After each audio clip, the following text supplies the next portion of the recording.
Hi, everybody. We're going to be starting in about 2 minutes. So just hang in there. We're going to be starting in 2 minutes.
Hi, everybody. So welcome to this Let's Master Introductory SQL class. My name is GPAL, and I'm a self-taught programmer. And I've been teaching introductory SQL, Python, Ruby for the last year or so on YouTube. And I've reached out to more than 4,000 students over the past year or so. And one of the things that I absolutely enjoy are these classes that I offer on the weekends. It is an absolute delight to connect with you all and to teach you something that I am myself very fond of. So, what's the game plan for today? So, the goal is I want you to walk away feeling confident about using SQL, right? And I know that the vast majority of you haven't used SQL before. That isn't an issue. It is perfectly fine if you haven't written a single line of code before as well. I'm going to be explaining the absolute basics, so you're going to be in fine shape. So, given the fact that we just have 1 hour, the focus is really going to be on the fundamentals of SQL. And at the end of the class, you're going to learn how to retrieve and filter data confidently. And at the end of the class, the last 15 to 20 minutes, we're going to have an in-class exercise that gives you an opportunity to apply the skills that you have learned. So, what are the three main principles that kind of guide these classes? The first is the idea that we learn best by practice. So, I strongly urge you not just to listen to this live stream, but to go ahead and code along with me as well. The second principle is the 80-20 rule, and it's the idea that 80% of the value of learning programming comes from 20% of the most fundamental principles. And that's what we're going to be focusing on today, the 20% that's the most important. And the third principle is the idea that peer-to-peer learning is, I think, a lot more effective and fun. So I hope that if you have any questions, go ahead and ask me, ask on the YouTube live stream or the Discord server app, and feel free to ask your questions and offer help to others as well. So there are going to be two tools that we're going to be using. First is our Discord server app. I'm going to show you how that works. And the second is data.world, which is the place where we're going to be doing all our SQL queries. So the first tool is our Discord server. It's the place where we can ask all questions, and it's also the place where I'll be posting all the resources later on. So this is a great opportunity for you to sign up for the Discord server app right now. So if you haven't, go ahead and type in this URL and join our Discord server app. It's tinyurl.com/Let's Learn Club. And let me show you the main channels that we need to know in our Discord server app. So class announcements is the place where I go ahead and post all class-related announcements. And for today, the most important channel is going to be the programming exercises channel. So this is the place where you can post all your questions. So if there's anything you're unsure about as the class is going on, just go ahead, post a question here. If I'm not able to help because I'm giving the live stream class, somebody else is going to be able to help you. So go ahead and feel free to post any questions as we go through this whole live stream. So programming exercises is the most important channel. Okay, so let's get back. Let's get back on track. So go ahead and do that. The second tool, and this is the most important, is data.world. So usually whenever you want to run SQL queries, you need to download stuff. You need to make sure the data file is inside that program and so on. All that is a bit of a hassle. So to make things simpler, we're going to be using this tool called data.world. So the nice thing is that it allows you to code on the browser and you don't need to download anything.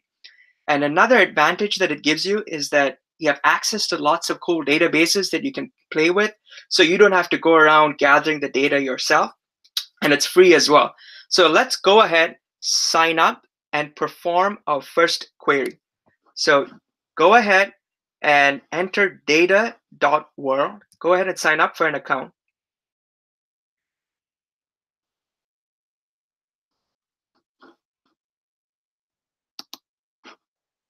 So go ahead, sign up. If you're done, just shoot me a message so that I know that we can move on to the next step.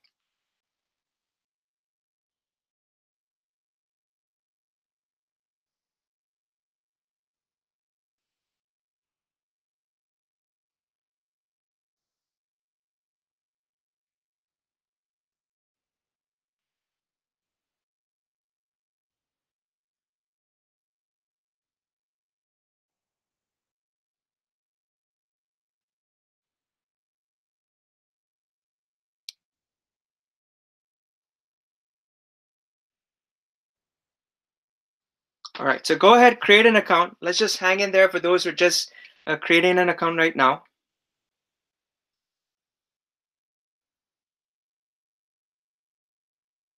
All right, if you're having any issues, go ahead and post it on the programming exercises channel so that others can help you out.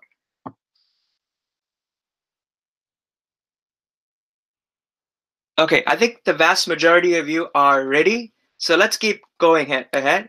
So today, for practice, the data set that we're going to be looking at is called birds strikes. So what you do is, if you get to this page, go to the search bar and type in birds strikes. I'll explain what this data set is briefly. So go ahead and click that. And you should see something like this.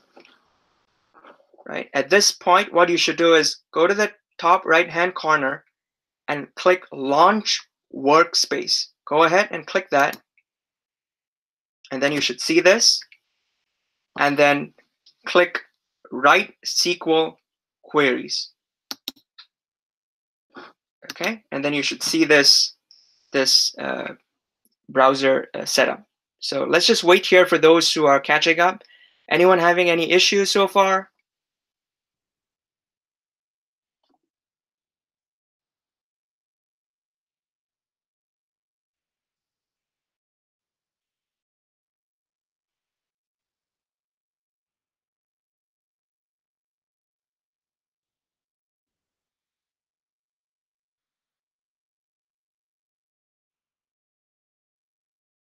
Okay. Okay, everyone's good? Okay, let's keep going ahead. So let me just quickly explain what this data set is.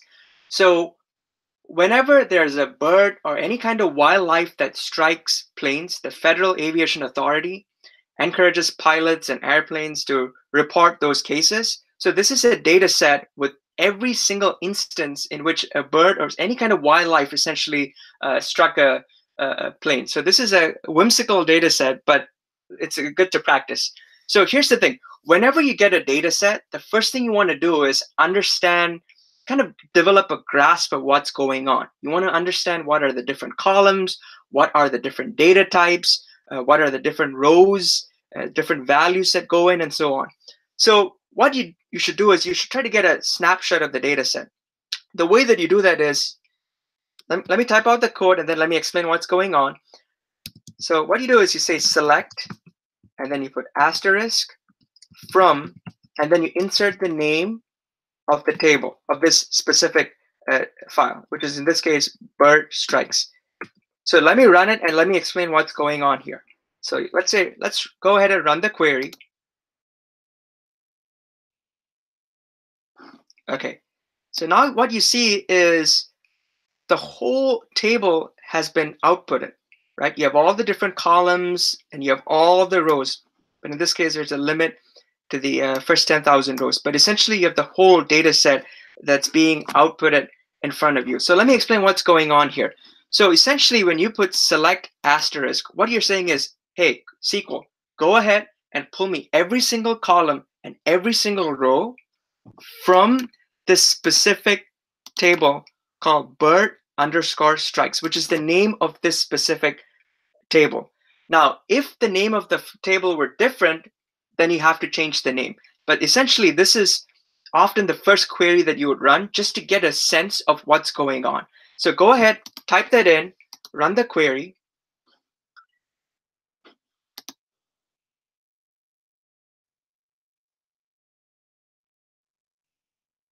Okay, and then whenever you have a data set, like what I said, you want to get a sense of what's going on here, right? So let's go ahead and let's take a look at the different columns here. So it seems like they have the airport name, the number of wildlife that was struck by the plane, the effect that it had on the plane, the date, the number of engines of the plane, the origin state, the phase of the flight. So this is a pretty comprehensive data set. Whether the remains of the wildlife were collected, the conditions, the weather conditions, whether the pilot was warned of birds or any kind of wildlife, the number of people who were injured, and so on. So these are the different columns, and you can kind of get a feel of the data set. Okay, that's great. So that's one of the first steps you do, right? You get a data set, go ahead and take a look at what's going on. In this case, we just outputted all the rows. But suppose you have a really humongous data set with millions of rows. It's not going to be efficient for you to just output all the rows. So what you should do is include the keywords limit and then insert a number, right? Let's cap it to 500. Now, essentially what we're doing is we're telling SQL, go ahead and pull me every column and every row, but here's the catch, limit it to just 500 results. So this is a lot more efficient than pulling every single row, which is what we did previously. So that's the first step. You want to get a sense of what's going on in the data set. Now, in this example, we pulled out every single column. Let's say we are not interested in every single column, but we're just interested in specific columns, like let's say let's just say it's the airport name and the number of wildlife struck, right? Let's say we're interested in just those two variables, just those two columns. What you then do is replace the asterisk with the name of the column that you're interested in. So let's say, like what I mentioned, I'm just interested to know the airport name. So it's a select airport underscore name, comma, and let's say I'm interested in another column as well. Let's say I'm also interested to know the wildlife number struck actual. So let's put that in.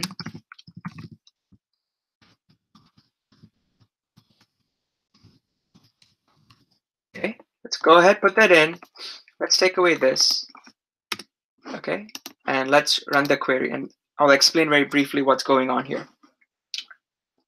Okay, great. So now when you take a look at the results, what you find is you have results just for the specific columns that you're interested in. So this is a way of limiting the results as well. So in this case, you're limiting the results by column. So previously, when we had the asterisk, we had every row and every column. Now we have every row, but just the columns that we are interested in. So is everybody following along? Any questions so far?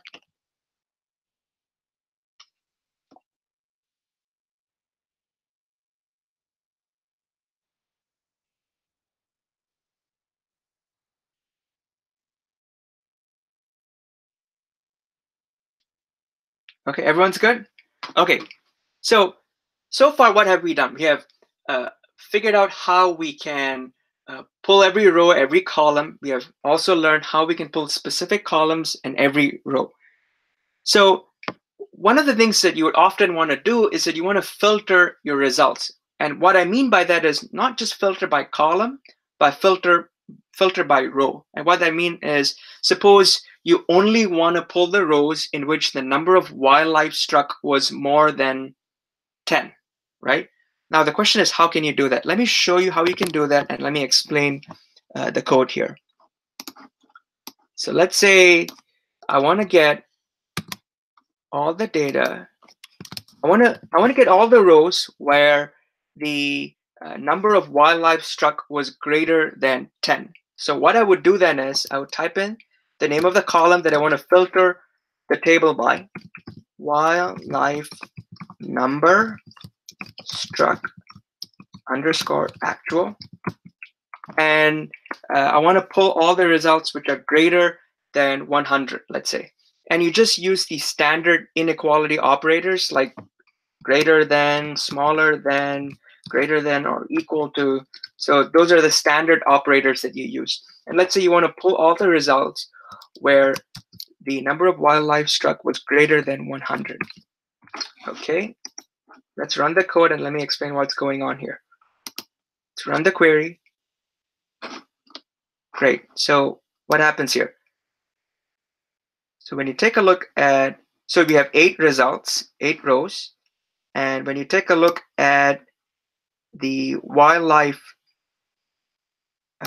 number struck actual column, what you find is that it's all greater than 100. So what's going on here is, let me explain line by line what's going on here. When you put this in, what you're telling SQL is, SQL, go ahead and select every column.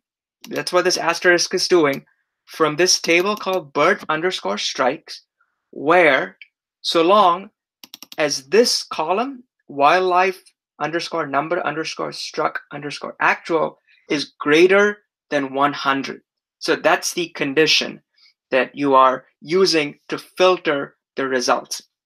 So in this case, what we have done is we have filtered the results based on a numerical value. But when you take a look at the table, what you find is that you don't just have numerical data, you also have text data, right? The origin state, for example, right? How can we filter those results? Suppose you're interested to know all the rows in which the origin state is New York. So what you would then do is, instead of this, you would key in the column origin underscore state equal double quote, and then you type in the specific string value, the text value that you are interested to filter the results by. So let's say I want to know all the rows in which the origin state, the typo here, is New York. Let's run the query. Great. Now if you take a look at the origin state column, it's all going to be New York. So when you run this code, once again, let me explain, just to recapitulate. You're saying, SQL, pull out all the columns from this table called bird strikes, so long as this column value origin state is equal to New York. So that's what you're doing. So when it comes to filtering results, just to recap, we have learned how you can filter results based on a numeric value, which is what we did previously. And then now we have learned how we can filter results based on a string value. But often one of the things that you want to do is you want to add multiple conditions. So all this while, we have just been filtering results based on a single condition. What if you want to know all the rows in which the origin state is either equal to New York or New Jersey? How can we do that? SQL is pretty intuitive. All you got to do is add the word or, and then key in the name of the variable again. This often trips people up. You got to key in the name of the column again, equal, and let's say I want to also get results for New Jersey. Okay, let's put that in. Let's run the query. Okay, and now if we take a look at the specific column origin state, we have a bunch of New York. Let's see, New Jersey as well. Yep, and we have New Jersey as well. So essentially now instead of a single condition, you have two conditions. You're saying SQL, go ahead, pull me all the rows in which either, because it's an or, all you need is just one condition to be true. Either the origin state is New York or the origin state is New Jersey. So as long as either of these conditions is met, just output the data. So this is how you can stack on multiple conditions. There's no limit to the number of conditions that you stack on. In this case, we have done 2, but theoretically, you can add as many conditions as you want. Suppose, so OR is just one way to concatenate conditions together. Another keyword that's super helpful is AND. So let me show you how that works and let me explain what's going on. Suppose you want to get all the results where, let's say, the origin state is New York and the, let's say the airline operator is JetBlue Airlines, okay, Airways. So what you would then do is instead of OR, you shift it to AND, aircraft, airline operator equal, let's go with JetBlue Airways. Okay. Let me explain what's going on later. Okay, great. Okay. Great. So now, you see, with an OR operator, you just need one of those conditions, left or right, to be true, and then the result is outputted. But with AND, what happens is both of these conditions need to be true. So now what you're saying is, hey, SQL, go ahead and pull me every single column from this table where this specific column, the state, is equal to New York. And in addition to that, the airline operator is equal to JetBlue Airways. And in the same way as with the OR operator, with the AND operator, theoretically, you can add as many conditions as you want. But in this case, we have just done 2 here. So I want to pause here to just do a quick check to see if everybody is following along and if anyone has any questions that I can help with.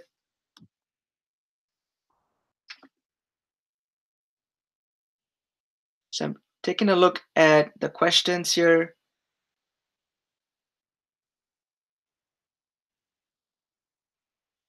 Okay, everyone following along? Great. So all this while, one of the questions that some of you had is, how are the results ordered by? If you don't have the keyword ordered by, which is what we're going to be learning next, the output is just ordered randomly. So there isn't any logic to it. But one of the things that we can do is that we ourselves can use a specific condition to order the results. So let's take a look at this. So in this case, you have a lot of rows, but there's just no structure to it, right? It's just all kind of random. So suppose you want to order the results by the number of wildlife that were actually struck. So how would you do that? Pretty simple, very intuitive. After all the code that you write here, go ahead and write order by,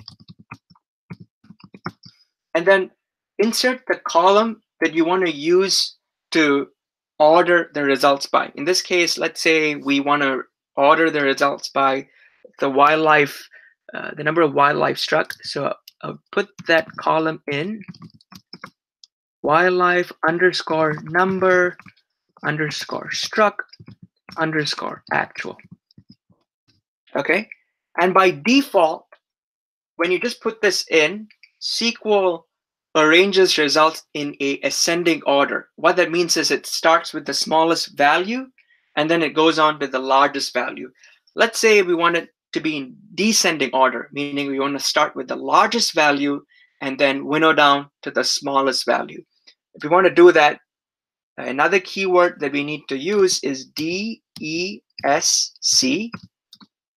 Okay, put that in, run the query, and then let me explain what's going on here.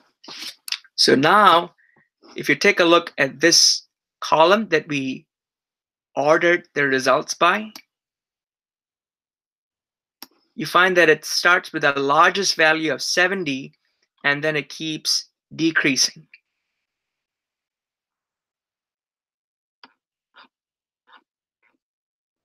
Okay, so that's one way that's the way to order your results. Now, in this case, we just used a single column to order your results.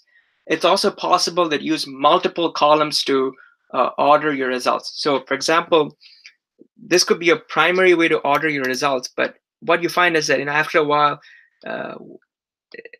in a lot of rows, one is the number of wildlife that was struck. If you want to order those results as well, you can use a secondary column to structure your results, to order your results as well. So just to kind of get a big picture sense of what's going on. So far we have learned how you can filter results based on the columns, how you can filter them based on the rows, and we've also learned how you can order your results so that it looks a lot neater. It's in the way that you desire it. Now, SQL can do far more than just filter results. It can also perform mathematical operations like sum, average, minimum, max, and count, and so on.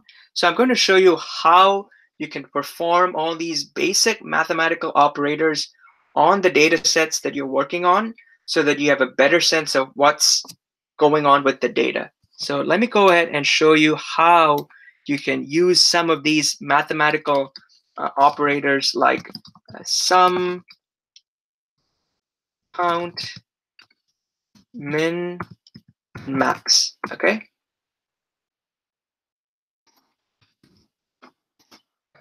So let's say we want to get a sense of what's the total number of wildlife that have been struck by planes in this data set. So how can we do that? So the way it would work is you would say select, which is the standard SQL keyword, and then you type in the specific mathematical operator that you're interested in, and in this case it's sum. Let's say I want to sum up the total number of wildlife that have been struck. So I would key in the specific column. So wildlife number underscore struck underscore actual. Okay. Select. You want to sum this all up, and then it's going to be from this specific table called bird underscore strikes. And let's just go ahead and run the query and let's see what we get. Oh, neat. So what you find is it sums it up, right? It gives you the total number of wildlife that have been struck. And in this case, it's about 68,000. It's about 69,000 or so. Now, in this case, what you find is that the output table doesn't look that very neat because the column name isn't quite descriptive. So one way that you can make your column names more descriptive is by adding the keyword as. So you go ahead, put it as, and let's say I want to put it as sum of wildlife. Let's see what happens when we do this. Neat. So we get the same output, which is about 69,000, but now the column name is a bit more descriptive. So whenever you have a column name and you want to change, you don't want just the column name in the table printed out, you can always use the keyword as and then insert the desired column name. So that's sum. Let's say we want to take a look at the average cost of, of all these bird strikes, of all these wildlife strikes. The way that we do that is, instead of sum, we would say select AVG average. Let's say the variable, the column name is cost total, cost underscore total. Okay. And let's run it. Great.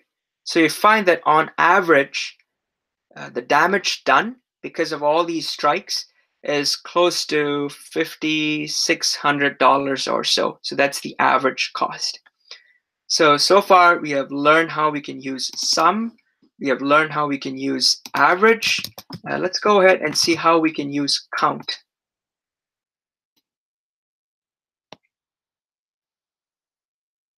Suppose, okay, I want to show you the data set again so that everybody's familiar.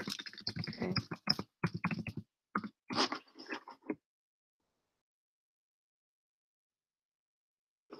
So in this data set, there are loads of rows of data. So suppose we want to know the cases where, let's see, let's take a look at this variable. Okay, this is good. Let me see. Okay, so take a look at this variable, condition sky, right? So it has all kinds of values like no cloud, some cloud, overcast, and so on. Suppose I want to know in how many rows was the weather condition, the conditions of the sky, overcast. So what I would do then is I would say select, count, open parentheses, put the asterisk in from bird strikes. Let's just type in the code and then I'll explain what's going on here. Where conditions underscore sky equal overcast. Let's say we want to know the total number of rows where the weather condition was overcast. Okay, let's run the query.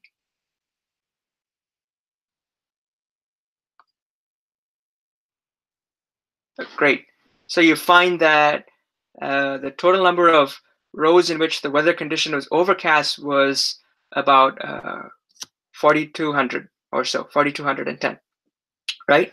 So let me explain what's going on here. So when you have the mathematical operator count, what you're essentially doing is you're saying, SQL, go ahead and filter out all the rows in which this condition is true and give me a sum, essentially count all the rows. That's what it's doing. Now, what happens if we take away this condition? What it's going to do is it's just going to get a count of all the rows in the data set. So this is the way you can figure out how many rows exist in this data set, which is close to 26,000, right? Slightly, you can round it up to 26,000. So we have learned how you can use sum. We have figured out how to use average and then count. Let me show you how you can use minimum and maximum. So suppose you want to find out the case, the specific row in which the damage done was the maximum. Okay, let's do that. Select. So in that case, what you do is you'd say select all the rows from this table, bird underscore strikes, where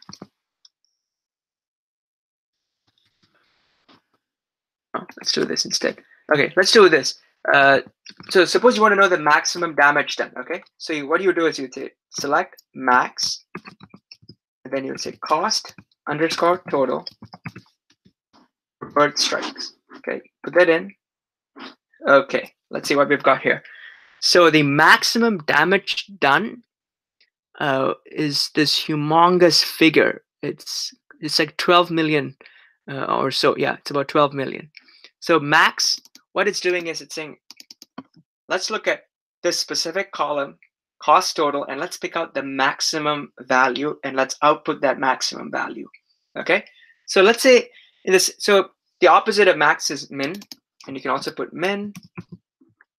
That's going to be 0. Yeah, so the minimum damage done was 0, so nothing shocking there.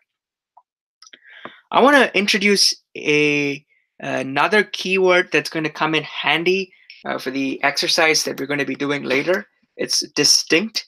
So let me explain how that works.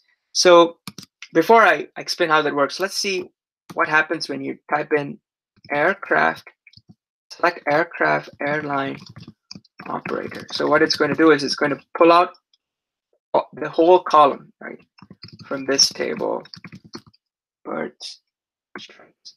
Okay. See what happens when we do this. Okay, it gives you all the rows.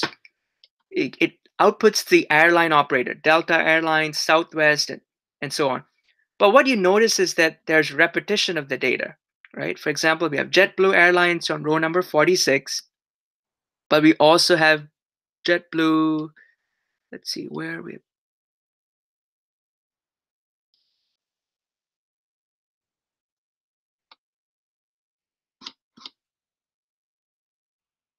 We have also a JetBlue on row number 9. So my point is there's repetition of the data, right? How can we make sure that we remove the repetition from the data? So that's where the keyword distinct comes in, D-I-S-T-I-N-C-T. So if you put that in, let's take a look at what happens now. Now what you notice is there's no repetition in the data, right? And we have also learned how to order our results. So if you want to, we can type in order by aircraft airline operator. Okay, put that in. Neat. So it's all neatly ordered and there's no repetition. It's immediately clear. Okay, before we go in to group by and then the in-class activity, any questions so far?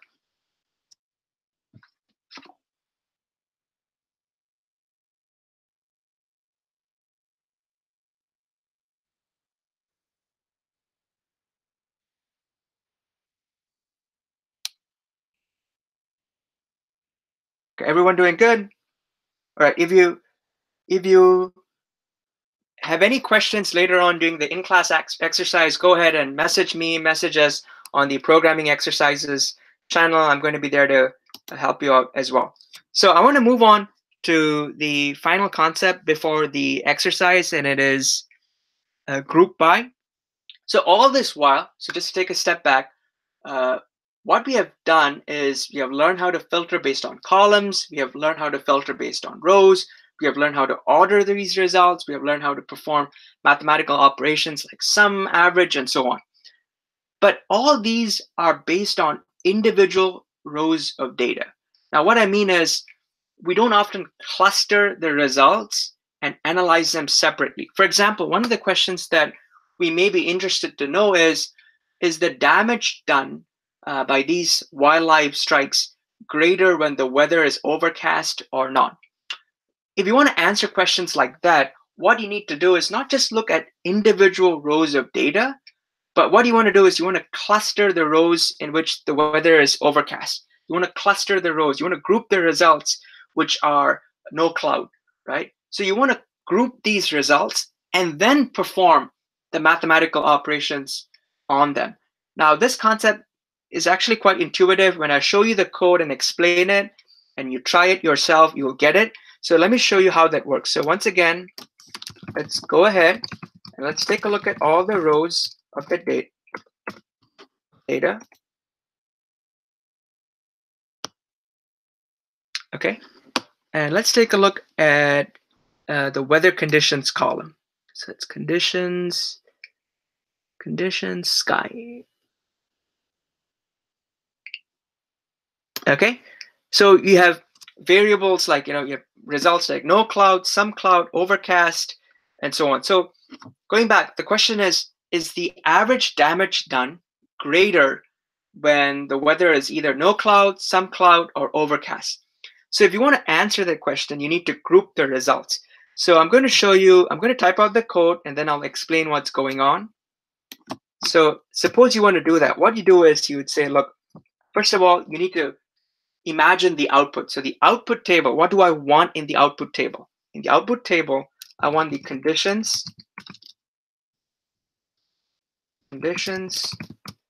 underscore sky. I want to know that. And then I want to also get the average cost underscore total. And then which table is it? It's bird strikes. Birds strikes. Okay. Now, this is where we're going to be introducing the new keyword. The new keyword is group by. Right? So G-R-O-U-P by. So what we're going to say is SQL, go ahead and group these results, group these rows by the conditions sky column, right? So what it's going to do is it's going to put all the rows in which the condition sky variable is no cloud together, all the variables in which some cloud together, all the variables, all the rows in which overcast is the result. And then it's going to perform this mathematical operation, average cost total. Okay, let's go ahead and run the query. And when you see the results, it's going to be a lot more evident what's going on here. So great. So what do we get? So what you find is that when the weather is overcast, that's when the average damage done is close to 8,000. When it's some cloud, it's about 4,500. No cloud, 5,500. Okay. So one of the keywords that we learned how to use previously is order by. So in this case, the results aren't ordered by anything. So let's go ahead and make it neater by ordering the results by the average cost total. Okay. Great. So now it's a DSC descending. Also, another thing, SQL isn't case sensitive, but usually the keywords are typed in uppercase.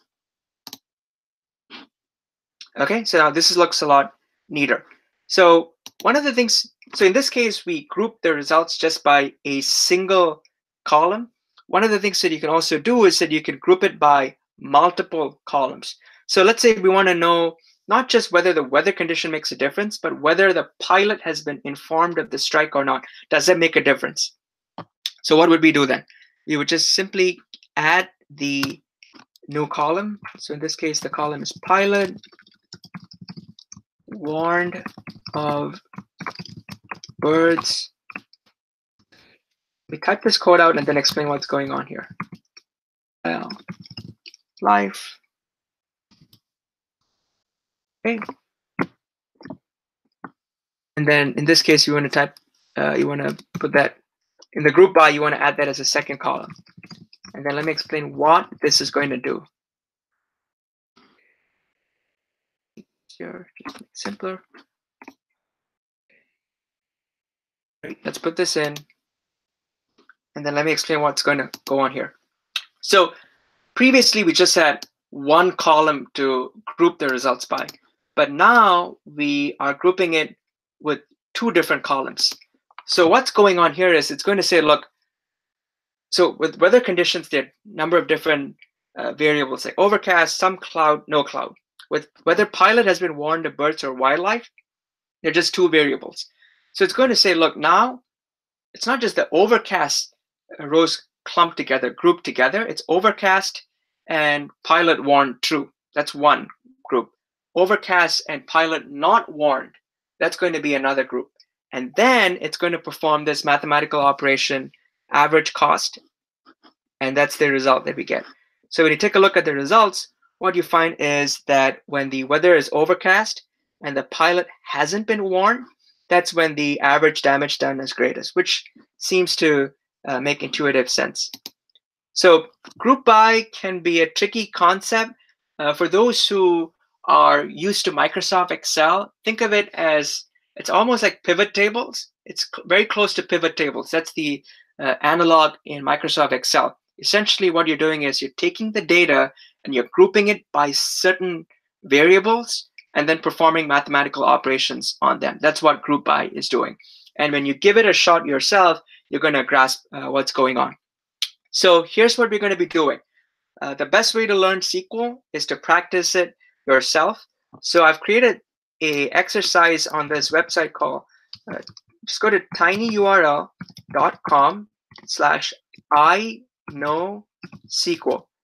Right, go ahead, take about 15 minutes to work on the quiz, and we'll get back at about 3:28 p.m. EST to go through the quiz. So go ahead and type in tinyurl.com/IKnowSQL. So let's do that. If you do that, you're going to see this quiz. And so just a preview of this quiz. So this quiz is based on the Forbes Global 2000 data set.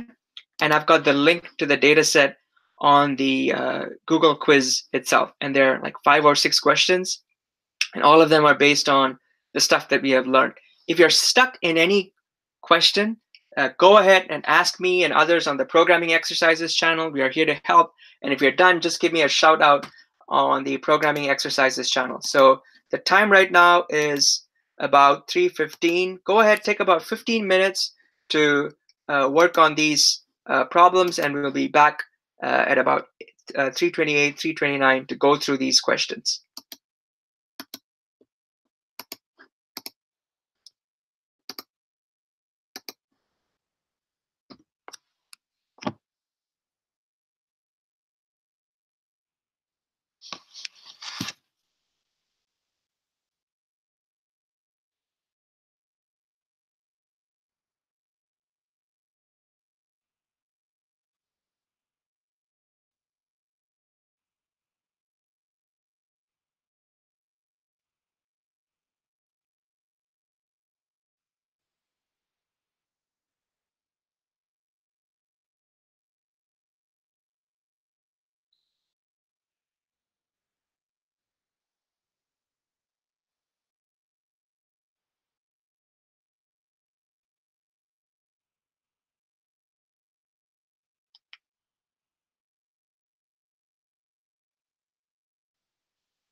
Okay, take another uh, 7 to 8 minutes to work on the remaining problems. If you're stuck, just go ahead and share where you're stuck so that we can help you.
Yeah, so here's a hint for the second question. The second question often trips people up.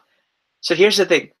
Whenever you have multiple conditions, you need to repeat repeat the name of the column. You can't assume the name of the column is being carried over. So for example, you want to pick out whether the industry is electronics or let's say pharmaceuticals.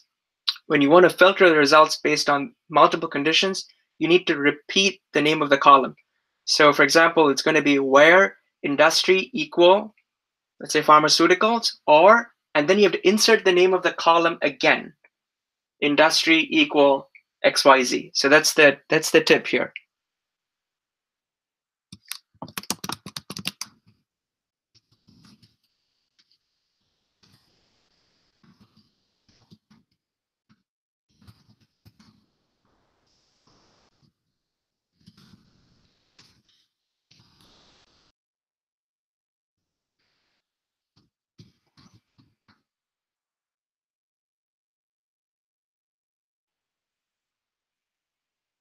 All right, those who are done, just hang in there. We're going to be going through these questions uh, in about 3 minutes. If you're done, please help out those who are stuck at a couple of questions. And if you're kind of struggling with a few questions, just feel free to uh, ask, share where you're stuck so that we can help you and we can all uh, master this together.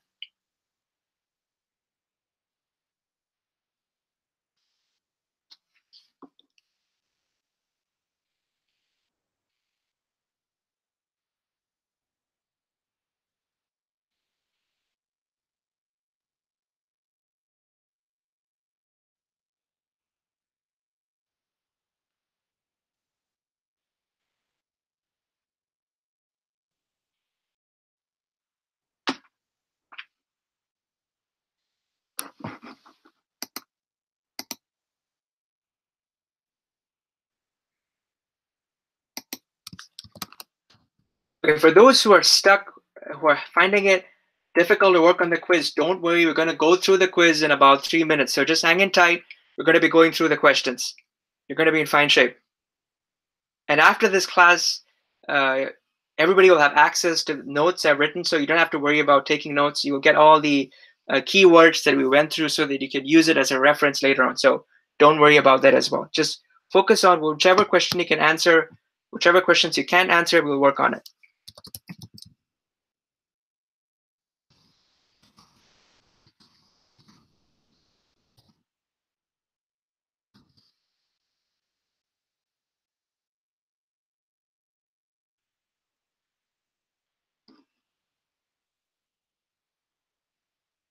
Okay, another 3 more minutes, and then we'll go through the questions together.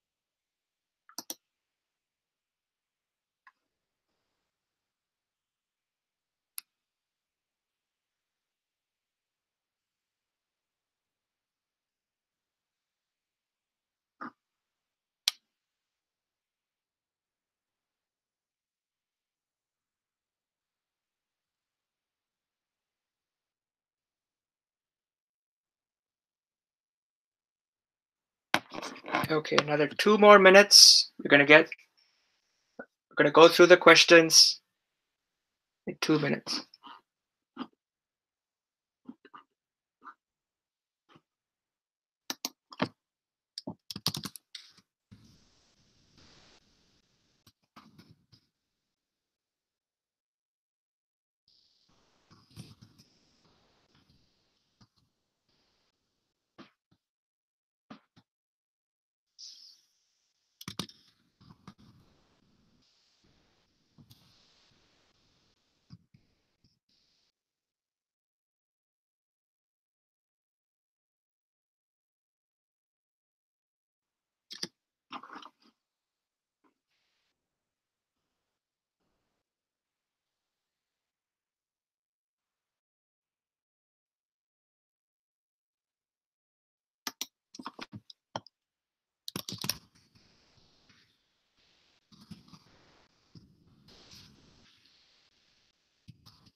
Okay, another 30 seconds, and then we're going to go through the questions, folks.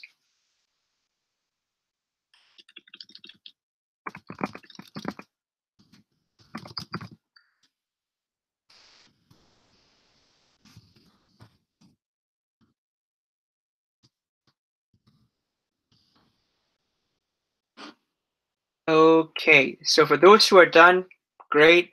If any of the questions or if all of the questions were difficult, it's not an issue. We're going to work on it right now, and we're going to master this together, okay? So let me bring your attention back to the screen. So this was the practice quiz. So as always, one of the things that you want to do is whenever you get a new data set, you want to get a sense of what is going on in the data set. So what you would do is, even before answering any questions, you just say select asterisk from the name of the table. In this case, it is Forbes Global 2000_2016. You run the query, and then what you find is you have the name of the company, the country, the profits, the market value, the name of the CEO, the revenue, the industry it's based on, and the state. Okay, so that's what's going on in this specific table, right? So what's the first question? The first question is, how many firms in the list are headquartered in New York? And the hint is that we need to take a look at the headquarters column, okay? So when you think about this question, how many firms? What's the mathematical operator that we need to use? It's count, right? Because essentially we're trying to get a count of all the companies that are headquartered in New York. So we know that. So what we're going to do is, so let's take a look at the headquarters column. It is here. Okay, great. So we want to get a count of all the rows in which the headquarters is New York. So what we're going to do is we're going to say select count asterisk from this table where headquarters equal New York. Okay, so what this is doing is it's going to give us all the rows in which the headquarters is New York, and it's going to give a count of those rows. So if you run that query, you find that it's 70. So let's go ahead and put that in. Okay, great. So what's the second question? The second question is asking us how many firms in the list belong to either the airline or the electronics industries. So this is somewhat similar to the first question, except that now we have multiple conditions. So this is where the OR operator would come in. So what's the column of interest here? It's industry. So you type in industry, either going to be airline or industry equal electronics. Now, what often trips people up is they forget to include this. They take this out, right? So they just assume that, they don't need this, and SQL would understand that it should pull results that either belong, the rows that belong to either the airline or the electronics industry. That isn't how it works. So you need to repeat the name of the column again. So if you do that, run the query, you find that the answer is 53. So let's put that in. Let's keep moving. So what is the third question? The third question is, which company in the Forbes 2000 list posts the highest profit? Okay, great. So we want to know the highest profit. How can we go about finding the row with the highest profit? This is where the keyword order by comes in, because it's going to allow us to order the results based on the company that has the highest profit. So the way that we would do that is we would say, hey, SQL, go ahead and give me all the columns from the table Forbes Global 2000 underscore 2016. And we want the company with the highest profit. So we're going to say order by profits. That's the variable. That's the column here. And we want the company with the highest profit. That means that it needs to be in descending order. Highest value at the top, and then it goes on to the smallest value. So DESC, put that in. What you find is that Apple is the company with the highest profit. And it's about, and all this is in millions, by the way. So Apple is the company. So let's go ahead. Let's click Apple. Okay, what is the next question? The next question is asking us how many companies from how many unique countries are represented in the Forbes 2000 database, the list. So what are the keywords here? Companies, you want to get a count, but at the same time, another keyword here is unique. So when you think of unique, you want to think of distinct, right? Because you don't want to duplicate results. You just want one United States of America, one United Kingdom, one Japan, and so on. So the way that we would answer this question is we would say select. We want to get a count. Yes. We want to get a count of what? We want to get a count of country, but we don't want to duplicate the results. So this is where DISTINCT, distinct, comes in handy to remove the duplicated results from this table. Okay, and let's put that in, run the query, and you find that 62 countries are represented. 62 unique countries are represented in this global list. So you put in 62. Wonderful. What's the next question? Which electronics firm in the Forbes 2000 list posts the highest profit? Okay, so when you take a look at this question, what you need to understand is, first of all, we are limiting the results to just companies in the electronics industry. So that's something you need to know. And we also want to find the company which has the highest profit. This is somewhat similar to what we did here, right? This is where we're going to be using order by to order the results so that we can know the company with the highest profit. So what would we do here? We would say select, give me all the columns from this table where, and we're filtering the results based on whether the row, whether the industry is electronics or not. So we're going to say industry equal electronics. Okay.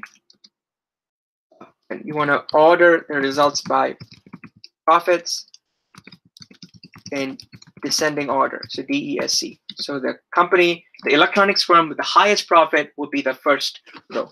So you run this query, and what you find is Hon Hai Precision is the electronics firm which has the highest profit.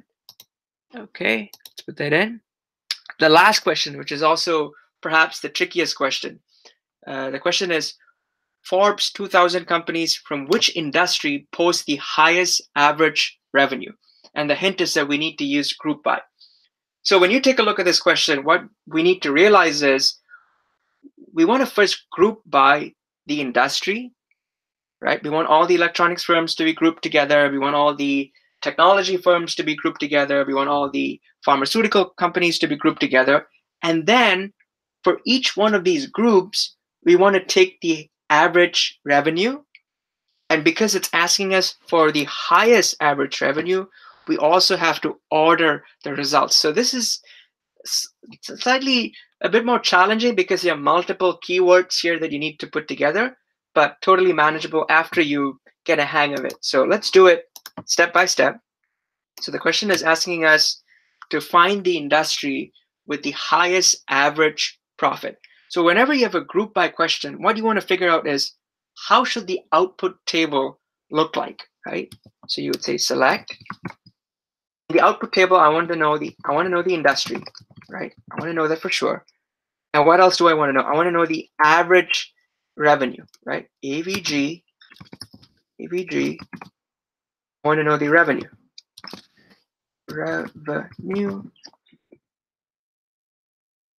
From what's the table here? It's Forbes Global 2000 _ 2016. And we want to group by the industry, right? So GROUP by industry. And then we want to know the industry that posts the highest average revenue. So we need to order the results by AVG revenue.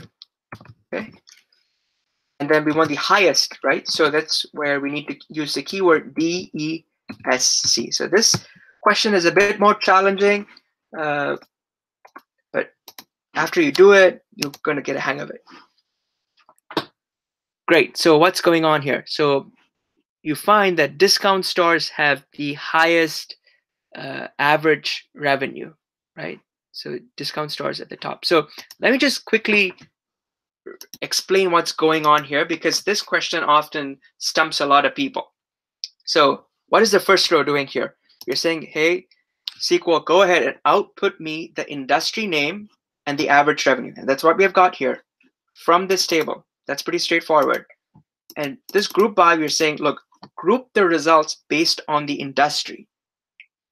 And the results, make sure you order them by the average revenue in descending order. That's why you have the highest average revenue at the top, and then it keeps decreasing. So the answer to this question is discount stores. Let's put that in. Okay, let's sum it. Yep, and we got the all the questions right. So for those who found it a bit more challenging, it's perfectly understandable. It takes a while to do this. to get a hang of it. If you have any questions, I'm going to be available on our programming exercises channel. So go ahead and ask me any questions that you have. And what's next is I'm going to be posting class notes on our Discord server app on the class announcements channel and the programming exercises channel as well, so that you can use it as a reference in the future. If you have any questions, you can always fall back on that. So that set of notes contains all the keywords that we have gone through and examples of how you can use them as well. And I'll also keep you in the loop about future classes as well. And if you found this class helpful, please consider a donation. If you have Venmo, you can pass me a small donation at gpal09. If you don't have Venmo, you can go to the link buymeacoffee.com/gpal. Any kind of help is deeply appreciated. Thank you so much. And I'm going to be hanging out in the programming exercises channel. So go ahead and feel free to ping me and the rest of us if you have any questions. Thank you so much, everybody.